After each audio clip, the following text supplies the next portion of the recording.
हात जोडून म्हटले, आई, मी 7 दिवसात तुमची खोली जशी होती तशी करून देईन. मी खरोखर लाजीरवाणा आहे. मी म्हणाले, कामापासून सुरुवात कर.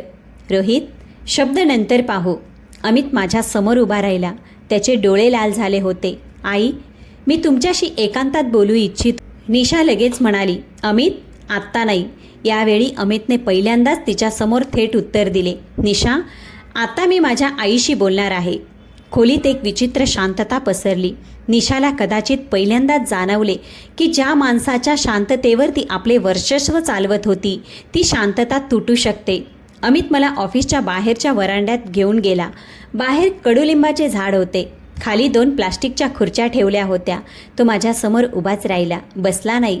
आई, तुम्ही आल्यावर मी खूप लहान होतो. मला आठवतं, सुरुवातीला मी तुम्हाला आई म्हणत नव्हतो. तरीही तुम्ही माझ्या डब्यात पराठा ठेवायच्यात. मला ताप आला की रात्रभर थंड पट्ट्या ठेवायच्यात.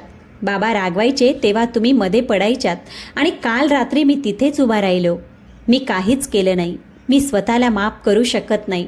मी त्याचं बोलणं ऐकलं. माझ्यातील अनेक वर्षांची आई अचानक जागी झाली. पण त्या आईने स्वतःला थांबवले.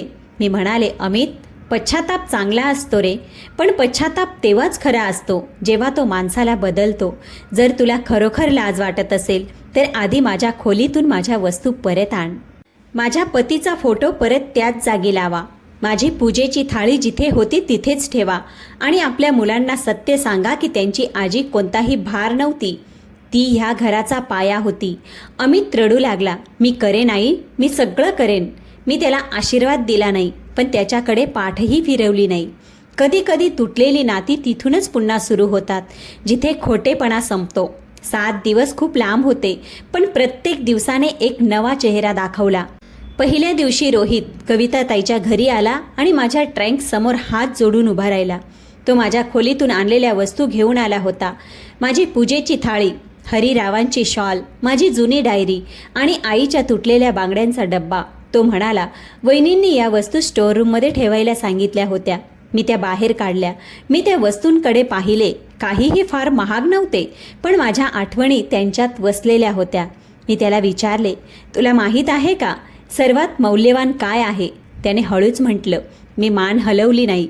घरात एखाद्या माणसाच्या जागी वस्तू हटवल्या तर त्या परत ठेवता येतात, पण एखाद्याची जागा मनातूनच हटली तर ती परत आणणं कठीण असतं. रोहित रडू लागला. यावेळी मी त्याच्या डोक्यावर हात ठेवला.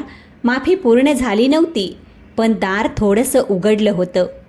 3ऱ्या दिवशी अमितने फोन करून सांगितलं की निशा माहेरी गेली आहे.